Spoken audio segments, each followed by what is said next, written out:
Tadi saya nak cerita pasal apa? Saya kata ada satu cerita kan? Pasal redha, pasal kisah. Pasal staff. Tak, ini kisah Nabi. Dalam kitab tasawuf ada satu kisah seorang Nabi Allah Subhanahu Wa Taala daripada riwayat yang sahih.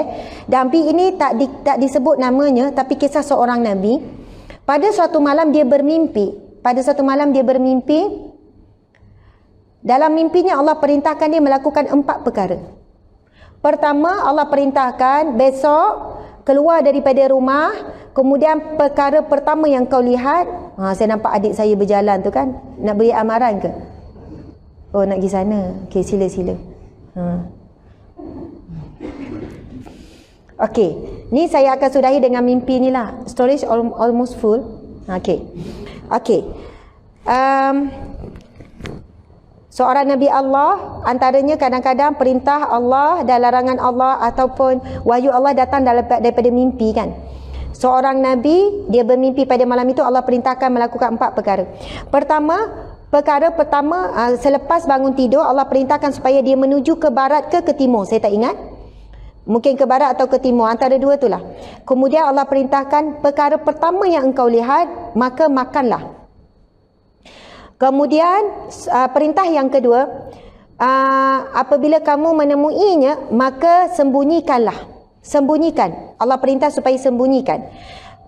Perintah pertama adalah makanlah, perintah kedua adalah sembunyikan. Perintah ketiga adalah penuhi permintaannya. Perintah keempat adalah jangan menghampakan harapan. Minta maaf, ada 5 perintah Allah dalam mimpi kepada Nabi tersebut. Kemudian yang kelima adalah larilah sejauh-jauhnya. Subhanallah. Pernah dengar tak kisah ni? Tak pernah dengar. Menarik tak? Buat-buatlah menarik. Jadi boleh buat catatan tu. Ada 5 perintah Allah. Pertama, makanlah. Kedua, sembunyikanlah. Ketiga, penuhilah permintaannya. Yang keempat, janganlah menghampakan harapan. Yang kelima, larilah sejauh-jauhnya. Subhanallah. Kemudian Nabi ni bangun pagi, kemudian dia buatlah perintah Allah menuju ke barat ataupun ke timur, macam itulah. Dan bila dia menuju kepada arah yang Allah perintahkan, yang dia nampak ketika itulah adalah sebuah bukit yang besar berwarna hitam. Lalu dia teringat perintah Allah supaya Allah perintahkan makanlah. Lalu dia pun berfikir bagaimana dia nak makan bukit hitam yang besar ni. Dan dengan keimanan kepada Allah Subhanahu Wa Taala, dia tetap menuju ke arah bukit tersebut dengan niat untuk makan. Maksudnya bukan dia petikaikan, ya Allah, kenapalah pelik sangat ni nak makan bukit ni, macam tak logik ke? Tapi kerana seorang Nabi, maka apa pun perintah Allah walaupun nampak tidak logik, setinggal lagi ni nak membetulkan niat dia, nekat nak mentaati perintah Allah walau bagaimanapun keadaan. Lalu dia menuju ke bukit tersebut niat untuk makan sebab perintah Allah makanlah.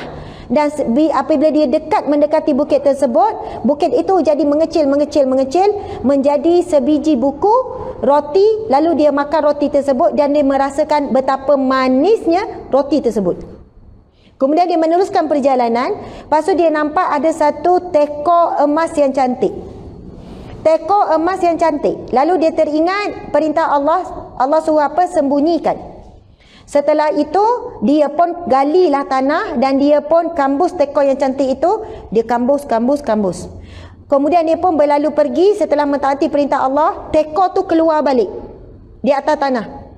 Teko emas yang cantik. Kemudian dia cuba lagi gali lebih dalam kali kedua dan dia kambus, dia tekan sebab untuk mentaati perintah Allah. Dan lama-lama teko tu kembali semula di atas tanah. Dan dia ulang sehingga kali ketiga. Dan kali ketiga jauh lebih dalam dia gali. Dan dia pun menyebut, ya Allah, aku telah mentaati perintahmu sedaya upayaku.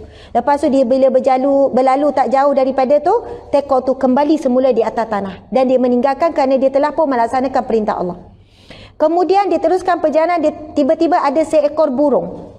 Seekor burung yang mendatanginya, anak burung yang kecil, lalu berkata kepadanya, Wahai Nabi Allah, tolonglah selamatkan, lindungi diriku daripada dikejar oleh seekor burung macam burung pemangsa, mungkin burung helang macam tu kan. kerana dia mengejarku untuk memakanku. Lalu dia ingat perintah Allah supaya jangan menolak permintaan. Lalu dia mengambil burung kecil tersebut memasukkan dalam bajunya.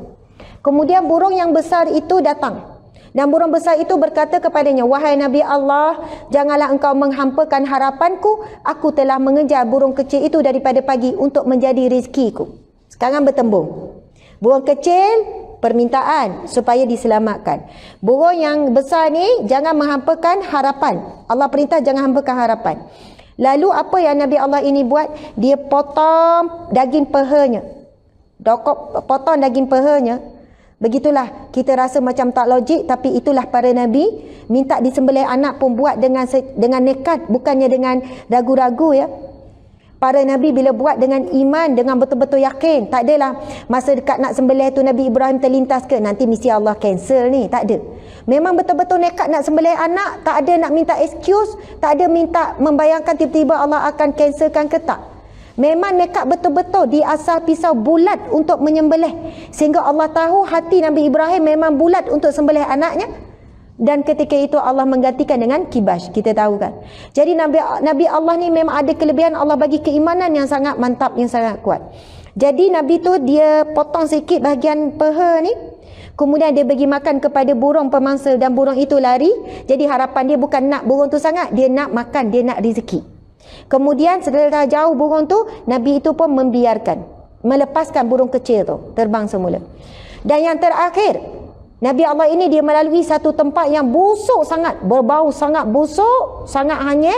Lalu dia ingat perintah Allah supaya lari sejauh-jauhnya, lalu dia melarikan diri.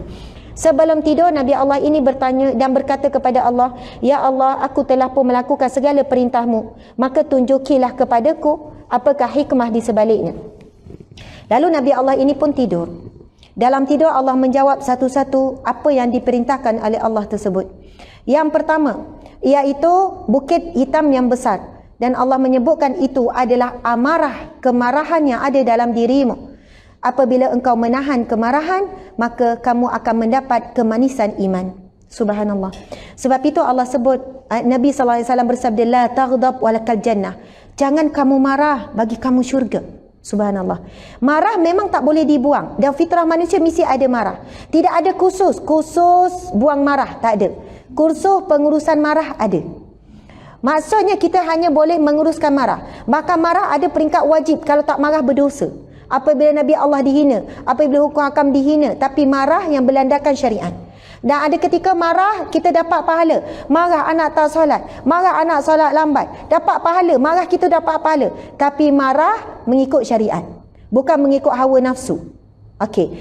Jadi dalam mimpi itu, itulah gambaran kemarahan dirimu. Kalau kita tak boleh kawal, marah itu boleh hempap diri kita. Bukit besar tu boleh hempap diri kita. Tapi kalau kamu boleh mengawal marah yang ada dalam diri kamu, ia akan mengecil dan dia akan menjadi manis seperti roti tu jadi manis, dan kamu akan mendapat halawatul iman, kemanisan iman. Dan perasan tak dalam hidup kita sentiasa diuji dengan perkara-perkara yang membuatkan kita rasa nak marah. Nak marah kat sekerja, nak bawa kereta nak marah orang tu orang ni, masa beratur nak beli makanan nak marah pada orang potong queue, lepas tu bila bungkus orang tu lambat kira, bila tunggu makanan lambat sampai, dan lambat sampai masin pula. Ada je cerita yang sentiasa menguji marah kita. Masya Allah, Allahu Akbar. Hamba Allah yang redha dengan ujian Allah, walaupun sampai makanan yang masin, dia boleh kawal marah dia. Ya Allah, engkau sedang mengujiku dengan makanan yang masin ni, aku redha ya Allah, makanlah juga. Sebab itulah rezeki kita pada hari itu bukan makanan yang sedap, tapi makanan yang masin. Daripada makanan masin itu dapat rezeki apa? Pahala sabar, pahala redha. Masya Allah, Allahu Akbar. Okey, yang kedua apa dia? Teko emas yang cantik. Kemudian Allah menjawab, teko emas yang cantik itu adalah kebaikan yang ada pada dirimu. Yang mana walaupun engkau sembunyikan kebaikan yang kamu lakukan, engkau sembunyikan, akan diperlihatkan oleh Allah Subhanahu Wa Taala. Yang tu saya nak sebut tadi tu kaitannya dengan sifat integriti, dengan sifat ihsan. Kalau kita mempunyai satu akhlak, mempunyai satu sifat. Contoh orang perempuan suri rumah. Di sini mungkin ada yang suri rumah kan? Padahal tak ada orang tengok dia menyapu. Dan suami kalau balik rumah pun tak adalah, wow bersihnya, tanpa debu. Lepas tu suami pula ambil gambar viral dekat Facebook. Ya Allah, isiku menyapu sangat licin. Contohlah, maksudnya seorang suri rumah, kalau dia menyapu kerana happy kerana Allah, dan dia tahu dia menyapu ni dapat pahala daripada Allah, walaupun tak ada orang puji, walaupun orang pun tak tengok, dan dia menyapu dengan terbaik. Sapu-sapu, angkat tu, angkat ni, celah-celah, sapu-sapu. Sebab dia tahu, walaupun dia sapu tu, tak ada orang yang puji, tak adalah suami kata, "Ha, ni gaji awak menyapu sebulan. Ni gaji awak jemur kain. Ni gaji awak lipat kain." Tapi sebab dia tahu, dia buat itu dengan bismillah, dengan nama Allah. Dan dia buat itu kerana dia menjalankan tanggungjawab dia sebagai isteri. Dan tanggungjawab ini bila dilaksanakan mesti dapat pahala. Maka dia buat dengan happy, bersungguh-sungguh. Ada orang, dia basuh pinggan kan? Basuh pinggan tu bila terak pinggan tu kan? Terak kau, tinggal mangkuk. Ikut down je. Tapi ada orang dia susun comel. Kecil, besar, besar lagi. Gelas pun sama kecil, besar-besar. Sudu pun sini-sini. Padahal tak ada orang nak viral pun buat dia buat. Tapi dia buat tu kerana apa? Dia nak sembahkan kepada siapa? Kepada Allah. Sebab dia tahu apa yang dia buat akan dihargai, akan diberi pahala oleh Allah. Sebab itu orang yang ada sifat ihsan, insya-Allah kita cuba, kita tak akan kecewa dengan manusia. Sebab yang kita buat adalah merasakan kita menghampakan diri kepada Allah. Kalau kita tak mampu rasa melihat Allah, kita rasa Allah melihat segala yang kita buat. Masya-Allah. Itu yang kedua. Jadi Allah kata setiap kebaikan yang kamu lakukan akan diperlihatkan oleh Allah, sama ada di dunia ataupun di akhirat. Jadi jangan rasa rugi jadi orang baik. Ada orang jumpa saya, "Ustazah, saya ni kan jadi orang baik, jadi kena bully dengan orang jahat." Dia kata, "Apa maksud puan ni orang perempuan? Saya di pejabat, saya memanglah, saya rajin." Dia bukan perasan, dia luah masalah dia. Wallahualam kalau dia perasan tak. Tapi saya rasa dia bukan perasan lah. Saya, bos mesti suruh saya buat tu, buat ni. Sedangkan ada kawan-kawan saya, rakan sekerja lagi, bahkan itu kerja unit lain, saya juga kena buat. Saya terpaksa balik lewat sekian-sekian ustazah, saya tak tahu kenapa. Tetapi dah masih sama bos saya, memang rapat dengan dia orang dan saya macam dibuli ustazah. Dan gini. Lepas tu kan saya kata, "Puan, saya tanya dia cerita bagaimana dia sedih bekerja di pejabat, tak dihargai oleh bos, kemudian rakan sekerja pun bully dia dan sebagainya." Kemudian saya tanya dia soalan, Puan di rumah macam mana keluarga?" Lepas tu wajah dia terus ceria. "Ustazah, Alhamdulillah, rumah tangga saya bahagia, suami saya," dia cerita anak ni dia jadi bahagia. Saya kata, "Puan, subhanallah, rupanya Puan diuji di tempat kerja, Allah nak bagi bahagia di rumah. Kalau Puan diberi pilihan, nak bahagia di tempat kerja ke di rumah?" Dia pun dengung, "Saya nak bahagia dua-dua ustazah."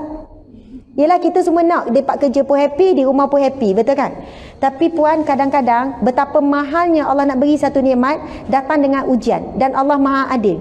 Kalau kita terpaksa memilih antara dua, mesti kita pilih salah satu, iaitu keluarga yang bahagia. Jadi jangan kecewa kalau kita berada di mana-mana position yang mana manusia tak lihat kebaikan kita, Allah akan perlihatkan juga di dunia, kalau tidak di akhirat kelak.